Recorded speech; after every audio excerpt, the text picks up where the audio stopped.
Shalom.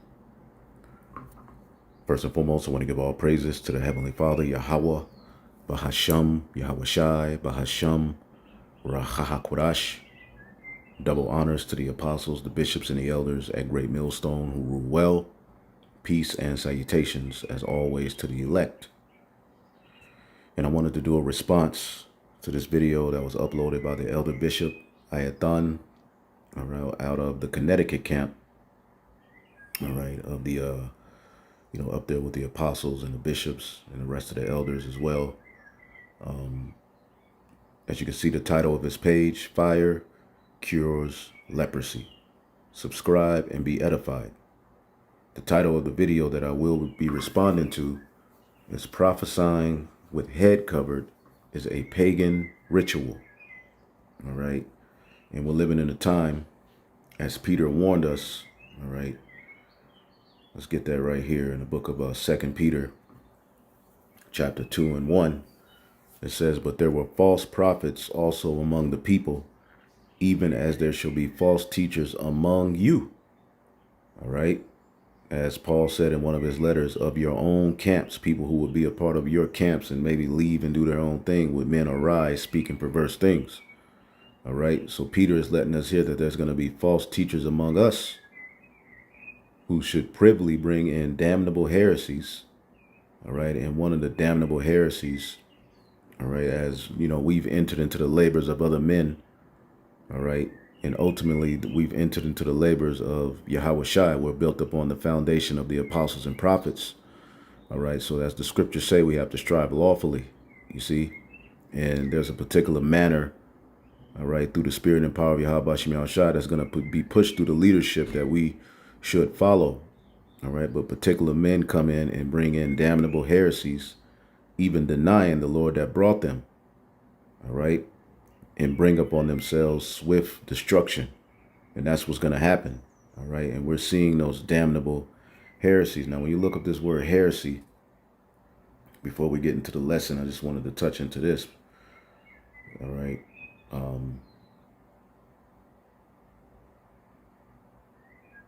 All right.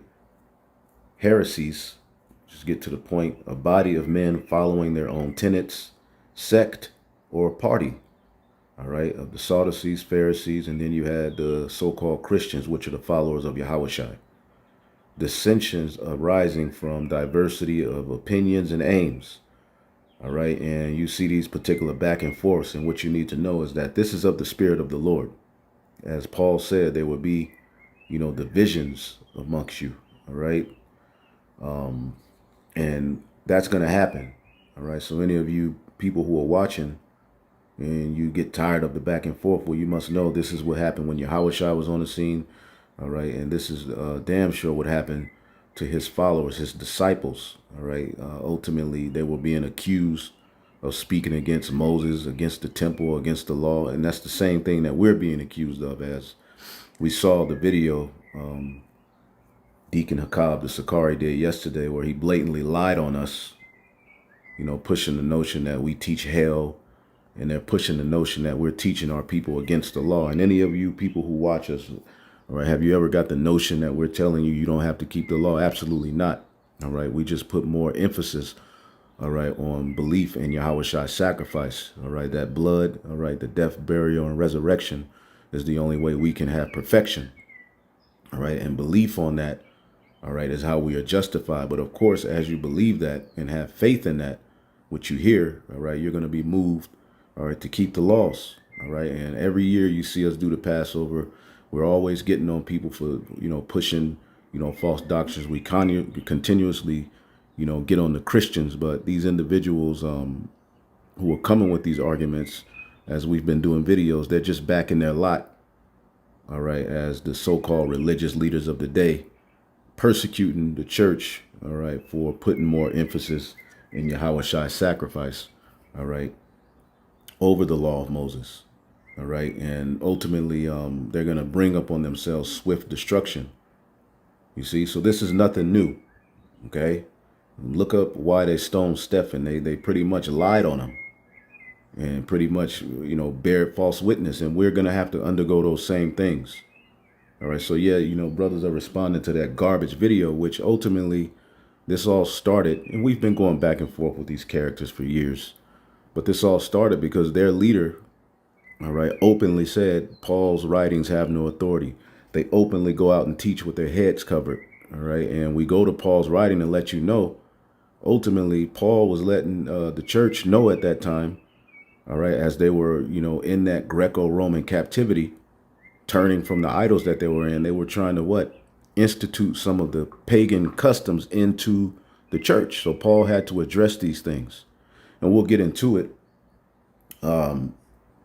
Basically that which is then is now. So they'll, read from Paul's writings to, cut the woman and let her know the man is over her. But the very next verse, okay, where he says a man shouldn't have his head covered while prophesying, which is likened unto us offering up a sacrifice, they'll say that that's not authorized because what? It goes against their motives. It goes against what they want to do. Okay? And some of us have messed up hairlines, lost our hair. All right? You got to get over that. All right? You got to get over that, man. All right? But they've pretty much pushed this spirit of men just raising up all over the earth, prophesying and teaching with wave caps and hats on at the same time, the G unit look. All right. So what they're doing is they're bringing in damnable heresies. Okay. And again, many, as verse 2 says, shall follow their pernicious ways, by reason of whom the truth shall be evil spoken of. So many are going to follow their pernicious ways. So it's our job through the Spirit to have something to say. All right. You would think every Israelite, all right, who believes that Paul's writings have authority would be doing videos on these guys. All right. But it's only always one group. All right. All right. Which there's other groups as well that have addressed it. But you would think that there would be more videos. All right. Speaking against what these individuals are saying. But it's just us. And most Israel, the way that they operate is if you don't say nothing about me, I'm not going to say nothing about you. Well, that's not what we've been called to do. All right. So a part of this sacrifice is saying something, putting our neck on the line, and they get mad at that. So what they do is they do videos, pretty much diverting, all right, deflecting from the original point, because now they're backtracking. Well, some of his writings are authority, and pretty much trying to, sow discord between Paul, all right, and Yahweh Shai. And we've been going through some of these things, all right, which Paul was given the power to heal, all right. Paul was set up as a vessel to go and teach the Gentiles. So his position, all right, had to come from a position of grace, which sometimes even in the scriptures, all right, those who were raised as Jews, all right, didn't fully understand. This is why Peter wrote, all right, telling us that people will stumble over Paul's writings, and we're witnessing that happen, all right before our eyes. This is how you know Yahweh Bashmiel Shai is in control. All right, there is no free will. These men are under they're falling into that trap. All right. And they try to present themselves as teachers of the law. But as the scriptures say, real quick, let's get it real quick. Desire to be teachers of the law. Let's see here. I know it's in Timothy's. All right, this is the book of 1 Timothy's 1, all right, and 7, desiring to be teachers of the law, understanding neither what they say nor wherefore of they affirm. All right, NLT, they want to be known as teachers of the law of Moses. All right, but they don't know what they're talking about, even though they speak so confidently. All right. But we know that the law is good if a man use it lawfully. So the law is good, and we teach you Israelites to keep the law. All right. But we ultimately put Yahweh Shai's sacrifice over those things, and faith in that, and belief in that, and confession. All right. That he rose, and all of these various different things take precedence over that.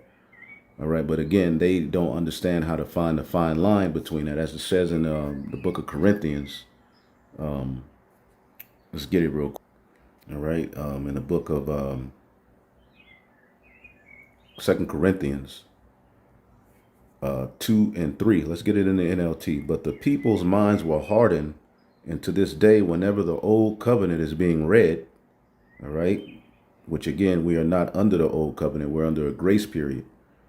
All right, but that doesn't mean the laws, all right, aren't to be used as a guide as to how to live your life.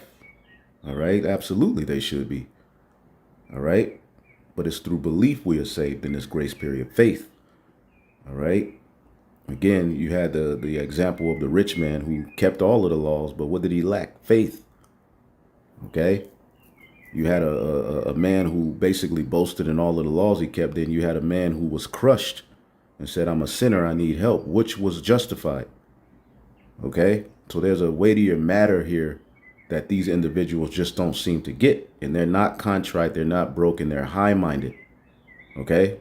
And this was the same arguments that was going on with the Church of Yahushua back then. So it's beautiful that you brothers and sisters get to see it.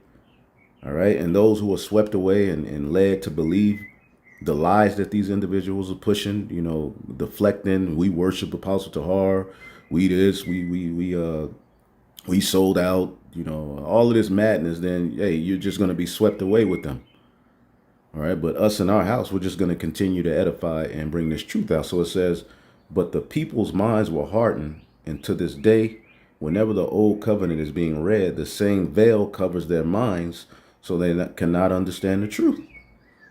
And this veil can be removed only by fully believing in Yahushua. And they call on Yahweh Bahashim Yahushua, but then they even push the notion we're not supposed to worship Yahushua. They have a problem with Yahushua's priesthood in the sense that they think that in the kingdom he's going to reestablish the Levitical priesthood, which no other priesthood should even matter outside of the priesthood after the order of Melchizedek, which is far better. It's predicated upon being born directly of the Most High and having those spiritual bodies. Whereas the Levitical priesthood, you had to be born physically, all right, through a male Levite, or to be a high priest, you had to be born through the loins and lineage of Aaron. And that ministry, that covenant, all right, destroyed us. All right. It's called a ministry of death because ultimately it exposed how ultimately wicked we were and how much we needed Yahushua's sacrifice. You see? So the veil is over their mind. All right. Which you can only have that veil removed by fully trusting in Yahushua. Yes, even today, when they read Moses' writings, their hearts, their minds are covered with that veil and they do not understand. But whenever someone fully turns, all right, to Yahushua, the veil is taken away. All right, so we're witnessing these men have that veil still over their mind. Now let's finish this in Peter, all right, because it says, and many would follow their pernicious ways, 2 Peter 2 and 2, and through covetousness shall they with vain words make merchandise of you. See, with well put together words, big words, you know, and they operate like witches. They're able to take words and do this and that and really make people to believe, all right, and galvanize people's minds to believe that you hate Levi, you hate Moses, you hate the law, that you sold out, that, you know, meanwhile they're hand in hand with a group, IUIC, that teaches against the mark of the beast, being the charagma. They teach against the name of the Most High, and that's cool. Meanwhile, that they didn't sell out. Meanwhile, you rub elbows with the likes of Sonetta, Divine Prospect, and all of these weirdos, all right, who mean you know well in the spirit. Okay? So ultimately, then you're on the platform like No Jumper Podcast, right? Which the No Jumper Podcast, the guy who runs that thing is a clear Satanist, Adam 22. All right, and he's openly allowing his wife to be pounded out by other men. Okay, you want to attack, you and ISUPK went on that platform. You want to tie yourself to individuals like that, all right, and put it out there as we spreading the word and y'all jealous of my, you know, look, I could have easily taken my personality and my writing skills and, you know, comedic genius, because I'm good at it. I ain't gonna sit here in front, all right, and I'm just saying that through the spirit and use that, all right, to make money. All right, because it comes out a little bit in the videos, but honestly, man, I know I could have made it in that field. I have confidence. I could have easily taken certain aspects of, you know, my gift in that area and used it to make money for this truth. and been on a way higher level than you guys. You guys don't even know how to go off right. But ultimately, we're pouring our oil on Yahushai. We're not here for that. And we know we're going to shine in any way when it's all said and done. Okay? So they're going to use clever words and lies to get hold of your money. All right? But God condemned them long time ago, and their destruction will not be delayed. So I just wanted to go into that real quick. So let's go back. This is the Elder Ayathan, the Bishop Elder Ayathan's video, prophesying with head covered as a pagan ritual. Paul say to not have, a man should not have his head covered. And the reason is because it goes back to a pagan ritual practice by the Romans, which really goes back to the Greeks. And it's called, in the Latin, this practice is called, let me bring it up. It's called capite velato. Capite velato. Let me play it. Capite velato. Capite velato. Capite velato. Trying to get my Apostle Gabar spirit. Getting that Apostle Gabar spirit. Capite velato. All right, you know how Apostle Gabar gets down. All right, so, and he knows Italian. All right, but there you go. And that's what we're going to tap into now. The scripture that is being rebelled against in this matter is here in 1 Corinthians 11. Now, as you read this chapter again, these individuals have been on camera using verse 3, all right, 1 Corinthians 11 and 3. But I would have you know that the head of every man is Hamashiach, and that the head of the woman is the man, and that the head of Hamashiach is the Most High God Yahweh, right? They use that to cut the woman and let them know, right? They use many of Paul's writings. All right, this is why when y'all your leader got on the video saying none of his writings are authoritative, we had something to say, because that's hypocritical. So they backtrack the deacon, all right, which the deacon is a very good friend to Alazar. I'll say that. All right, he'll, pretty much, cut for him. And even though he knows it's hypocritical, he's going to get on video and defend this guy. All right, and then go all around and find clips and do this and do that to pretty much say we got to make them look bad because they know that was not a good look. Then to have your clothing line and website named after a quoting of Paul, all right, put on the full armor, all right, which that's a quoting of Paul in the book of Philippians, I believe the fourth or the sixth chapter. All right, Philippians 4, Philippians 6, one of them, put on the full armor of Yahushua. So they have a clothing line named after Paul's writings. They use Paul's writings to, for their advantage. But then when it tells them and corrects them, then it's not authoritative. Then they have to find ways to pit his words because they don't understand. And Peter warned them about that. So the very next scripture in this chapter, and we're going to keep going. We're going to keep edifying, and then eventually when the Spirit tells us, we'll just move on. You guys can keep doing your videos and making up shit and trying to go to deflect from what you said and how bad you look. But the bottom line is you're leading men and women in this confusion and rebellion, okay? And pushing the notion that you left GMS behind the grape issue is a lie. You got kicked out. And your leader went before the Apostle Tahar and openly said, I understand what y'all are saying about grape. I know y'all ain't saying. So now you guys are just hypocrites, wicked, and you're in the hands of the Lord. All right. And whoever from among you, are going to be pulled out of the fire, or even if you all repent, call halal Yahweh Bashim Yahushua. But we're just going to keep doing our job. You can keep trying to make us look bad, say we speak against the law of Moses, whatever. But the Passover is coming up. We're going to have a Passover ceremony, Lord willing, if we're here. Point blank, period. All right. Which is the law. Anyway, 1 Corinthians 11 and 5. All right. 4, it says, at the very next verse. All right. So here it is. Paul is authority in verse 3. But verse 4, every man praying or prophesying having his head covered dishonoreth his head. Okay. Now, to get to the custom, as the elder is going into, let's see if we can pull up. Because I have a few things here. Let's pull this up in the Bible Hub. All right, Eliot's commentary. Just get a few of what, these so-called scholars say. It says the reference here is to public prayer. all right, the apostle, all right, which when we go out to the highways and the byways, it's likened unto making our bodies a living sacrifice. The scriptures say there will be altars to the Lord in the midst of the land of Egypt, right? And when you look at the title of this video, prophesying with head covered is a pagan ritual and is centered around sacrifice. And it goes back to the Greco-Roman Empire, which the Church of Corinth, all right, was within that, that realm, all right. Corinth was lit. Many idols and things were going on in Corinth, all right. If you were in Corinth, it's like being in Las Vegas, okay. But even it was even more blatant idol worship out there. So it says the apostle. Let's see here.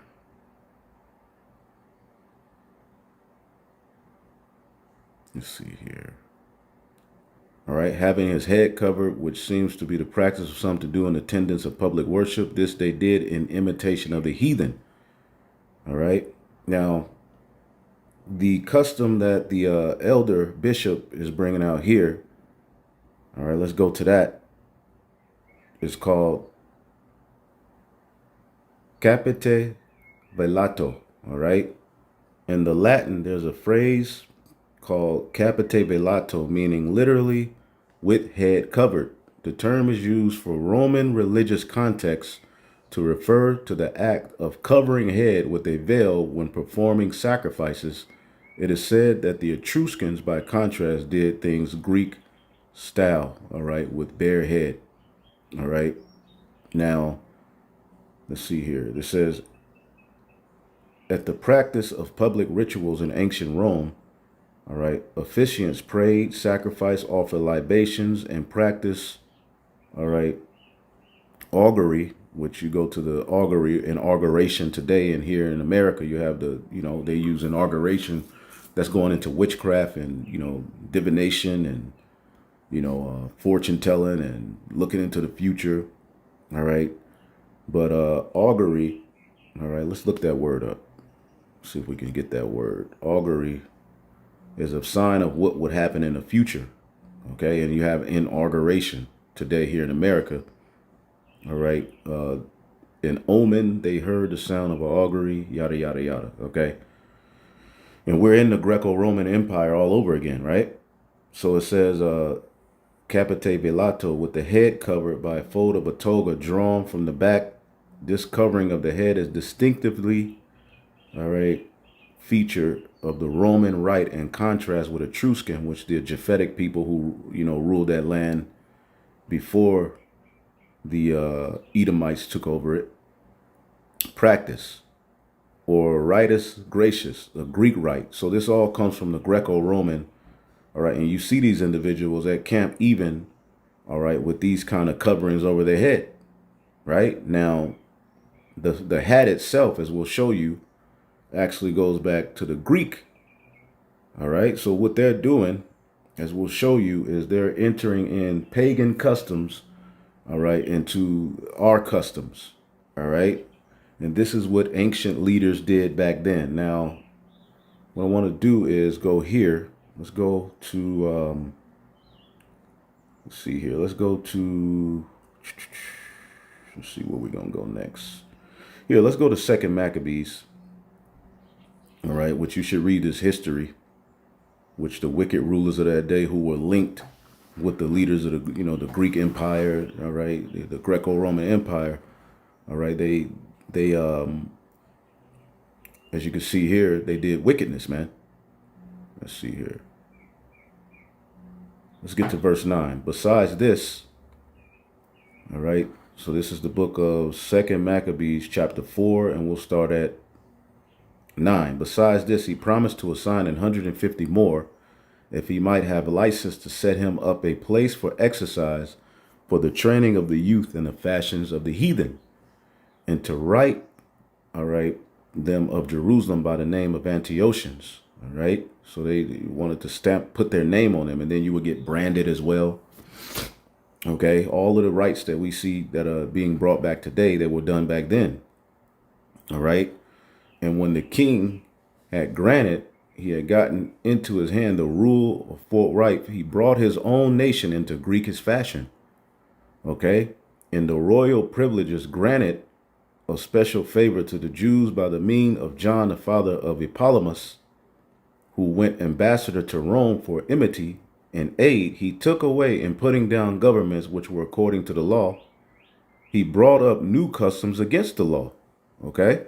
And this is what they're doing. Meanwhile, as we'll deal with the meat sacrificed to idols, not the rituals, all right, but the meat, all right, that will be sacrificed to idols that was sold in the markets. They want to say that because we're saying you can eat that, the meat itself, all right, which they eat it. Niggas eat Taco Bell. Niggas eat Church's chicken. Niggas eat halal meat. Everything here we eat is offered to an idol. Okay, but we'll get into that, Lord willing, this week. Okay, to bring out the full understanding, because we went into it on the highways, but I want to do a lesson going into it to bring comfort to the elect on that topic. Okay, it says, right, and that's just talking about meat, eating of meat. These dudes are actually bringing in these practices into the truth. All right, acting under the authority of priest.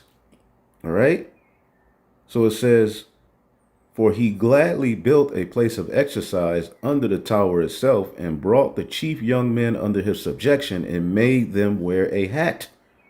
See, he made them wear a hat. That's the Greek. He brought them under the Greekish fashion, which was what? Associated with wearing a hat. All right. And you see the small hats today, they have that little yarmulke on their head. Okay. Though all of that stuff goes back to heathenistic customs, which the leadership of the Jews at one point, all right, who started to write certain things, the Talmud and stuff like that, which, you know, they did that, as we'll show you. They had started to get in league with the Greco-Roman, power structure. And they were what? Bringing their people into these fashions, man. And we see that same thing with these guys. The way that they present the truth is very worldly. See? And they're bringing their people into what? Greekish customs.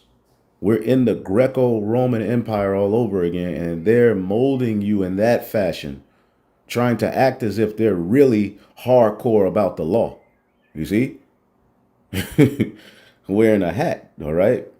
Now, such was the height of Greekish fashions and increase of heathenistic manners through the exceeding profaneness of Jason, that ungodly wretch, okay, ungodly wretch, and no high priest. So it was a guy named Jason, which that's a Greek name, but he was a Jew, all right, a priest, all right. He was of the tribe of Levi, all right, a high priest who had got in that position. And what did he do? He brought his people, all right, to do wickedness, man.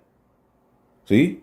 And he would basically force the Israelites for his own, belly, to get favor with the ruler, the Greeks, to take on Greekish fashion. See? And he called him no high priest, but a wretch. But he was in that position and people had to listen to him. You see, now, when you go to this custom of wearing a hat with the Greeks, let's go here real quick to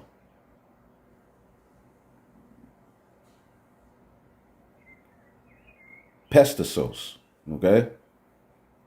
See, we're bringing out this truth and sincerity. We're just telling you this. You do what the hell you want to do. Greek, a pestissos, Latin, is a broad-brimmed hat, all right, of Thessalian, all right, Thessalian, all right. Let's see what that is. I think that's Thessalian. Is that Thessalonica? No, Thessalian, ancient Thessalian is a traditional. Yeah, it's a region. We had churches set up in this region. Okay? We had churches set up in this region. So the thing is, when you hear Paul address this, let's go back real quick. When you hear Paul addressing this in the book of 1 Corinthians, the 11th chapter, okay, there were churches being raised up among the heathen, turning from those idols, right? As it says in the very next chapter, all right, ye know that you were pagans, you were Gentiles, carried away of these dumb idols. Okay, so there would be time where Paul, after he visited these churches, he would have to write letters because he would hear things.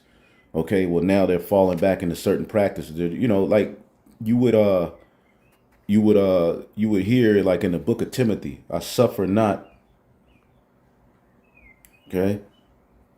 And it's funny, their argument as we read 1 Corinthians 11:4 is, why wouldn't Paul write this to the church of Ephesus? That's their argument. He didn't write this to the church of Ephesus. So that gives us the ability to do this. Then they'll try to tie it to a mitre, a baseball hat to a mitre, which shows you these guys are just completely gone, man. So because it's not written to the church of Ephesus, right, it's okay for them to do it? No. Maybe the church of Ephesus didn't have issues with the hat. The thing is, it's written here for our learning so that we can know, because we're scattered here today in Babylon the Great, which is a fulfillment of the revival of the Greco-Roman Empire. Those same customs are going to appear. Now, you're not wicked if you're just wearing a hat in your everyday life. Okay, we're here. We wear Nikes. That's associated with a Greek goddess. We understand. Okay, but when we tie things to the ministry, and when we go out here to make our bodies a living sacrifice, it wouldn't make sense to wear a wave cap and a hat and preach the word of the Most High. All right. When we're bringing this out, showing you Paul warned about this. So what they'll say is, well, Paul's writings don't have authority because it cuts them. So where it cuts them, it doesn't apply. Where it doesn't, and they can use it for their benefit, they make money off of it. Like when they needed money for that camera, they went right to Paul's writings to be a cheerful giver, help us.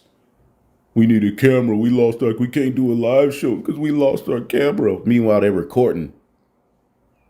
You don't think that's hypocritical, man? People see through your bullshit, but there's particular people who are going to follow those pernicious ways, and we get it.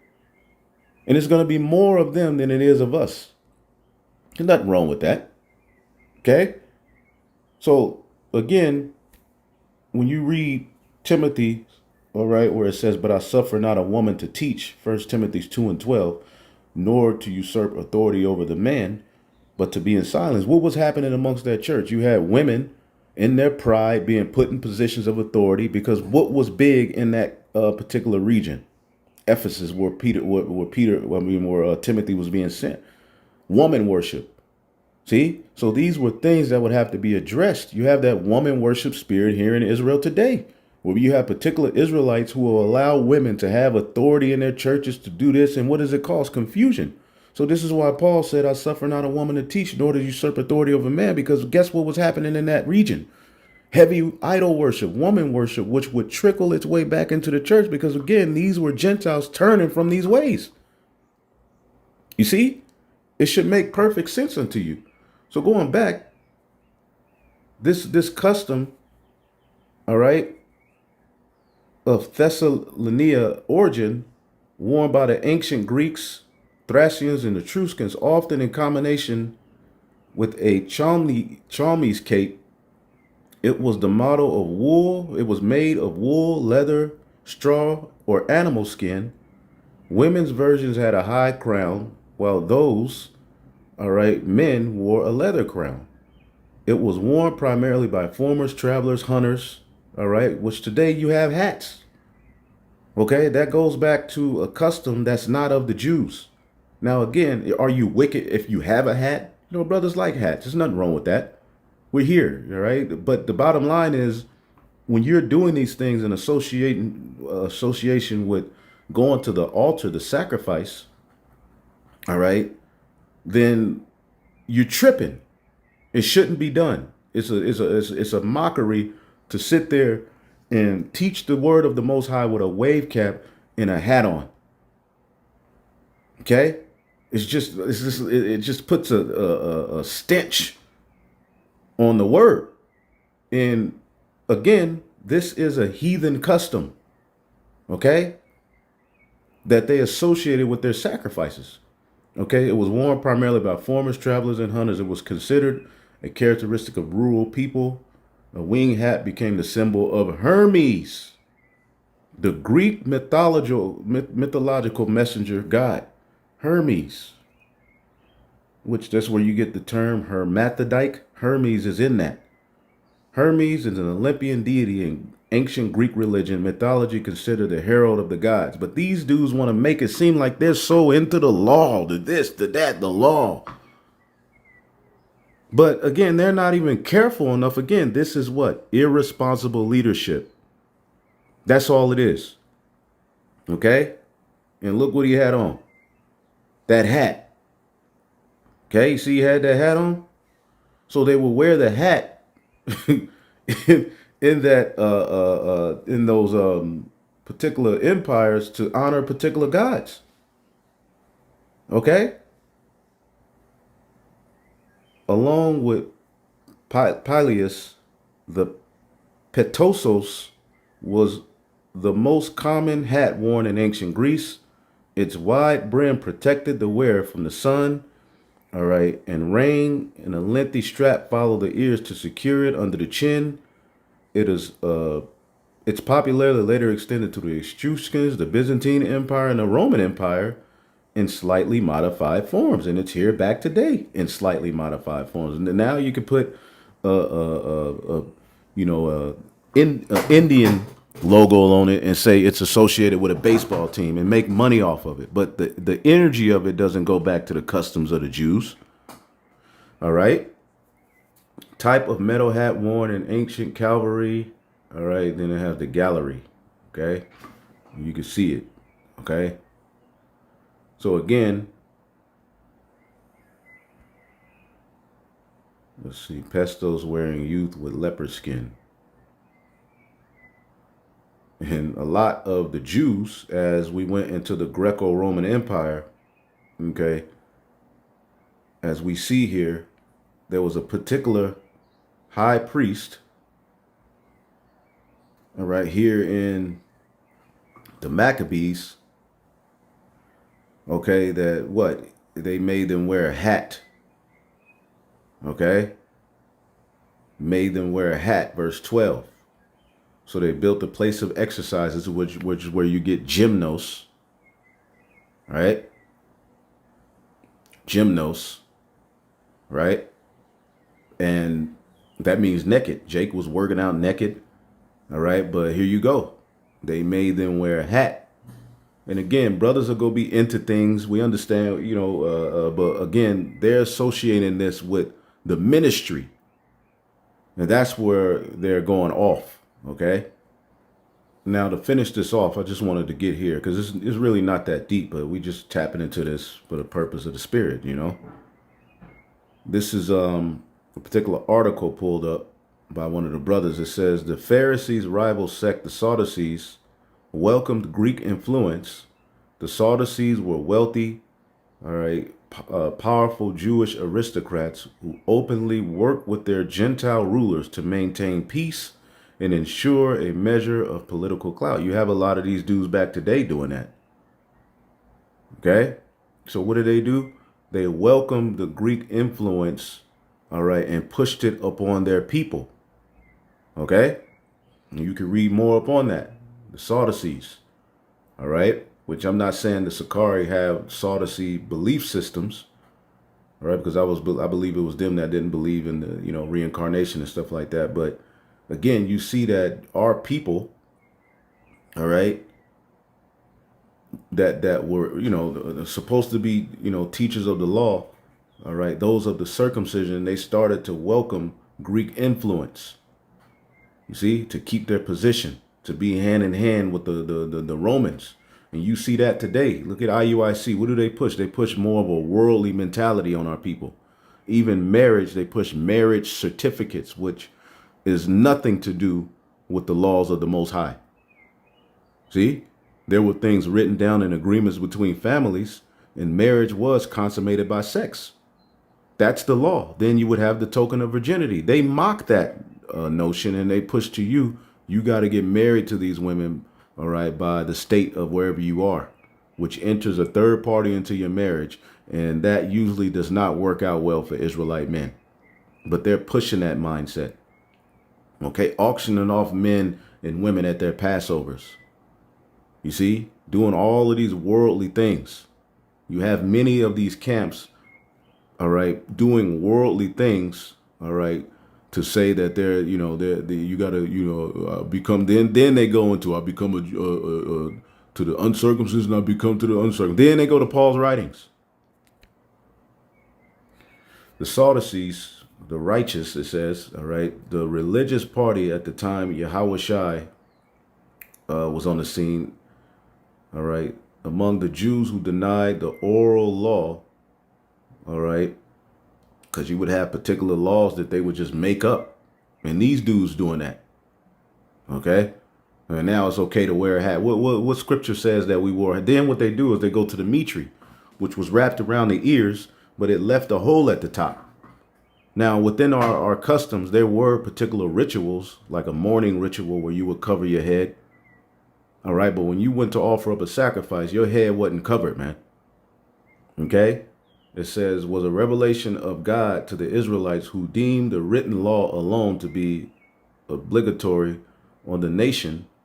All right, as the divine authority, they denied the following doctrines: resurrection of the body, immortality. And this is what these guys are saying. The Sakari is saying we're not going to live forever.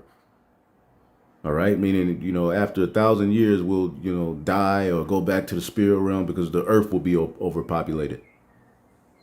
Okay, again, we see these doctrines coming back here today. All right, so again, you would have particular sects that would, have the oral law, traditions passed down from their fathers and deem that to be the law. You had some who believed in written law alone. All right, the laws, to be the only, it was all kind of doctrines and mindsets going on here, and we see those things presenting themselves today.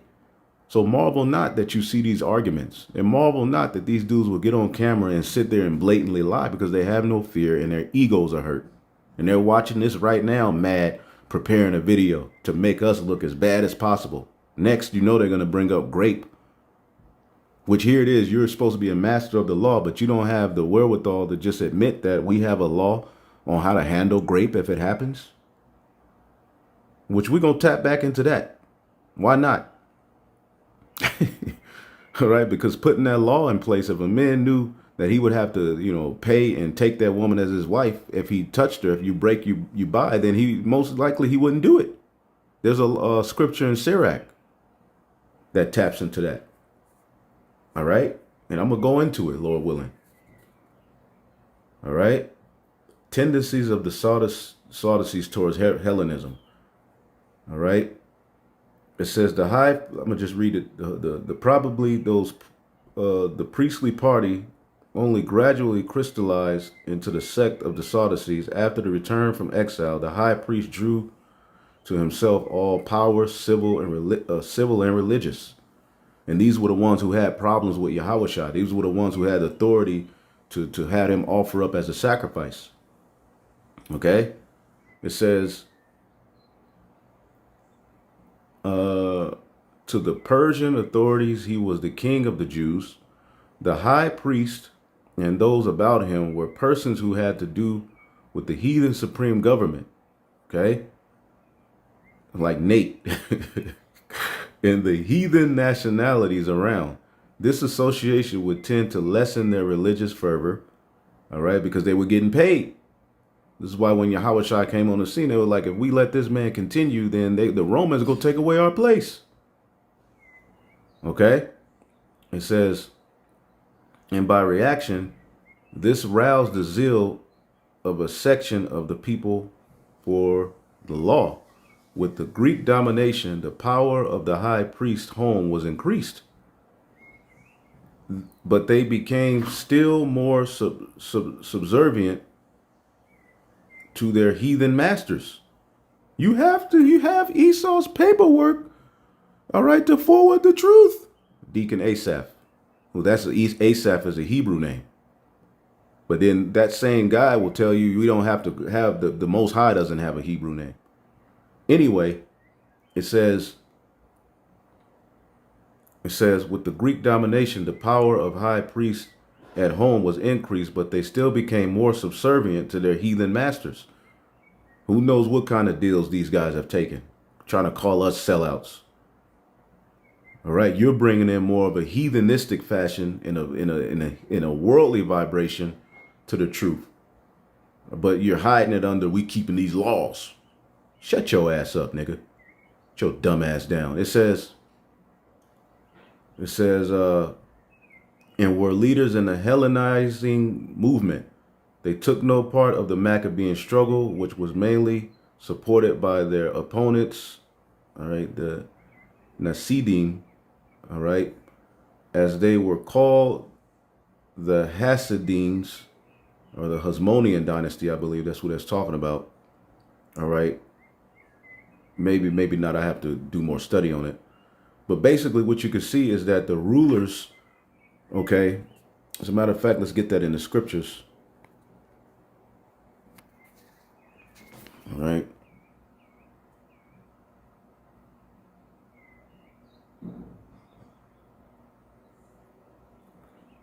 Okay. John 11 and 48.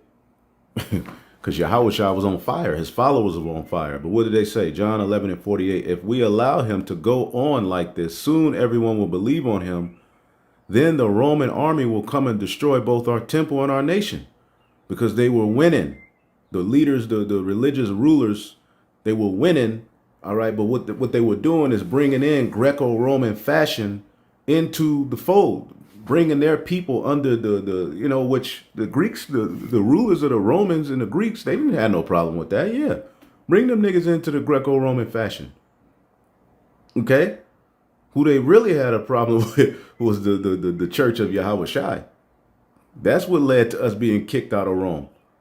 The stance of the church of Yahushua. So the religious leaders were like, hell no, we got to stop this. Okay. And it's wicked because they knew that Yahushua had to die. They knew that someone had to come and do what he did, but they still were against him. But anyway, I just wanted to tap into that. That's the point. We ain't going to go too deeper into it. You brothers can do more research with the points given, if you would like to. If not, that's the point. Giving all praises to Yahweh, Bashem Yashai, Bashem Rachakwadash. Double honors to the apostles, the bishops, and the elders of Great Millstone. Peace and salutations to the elect. Shalom.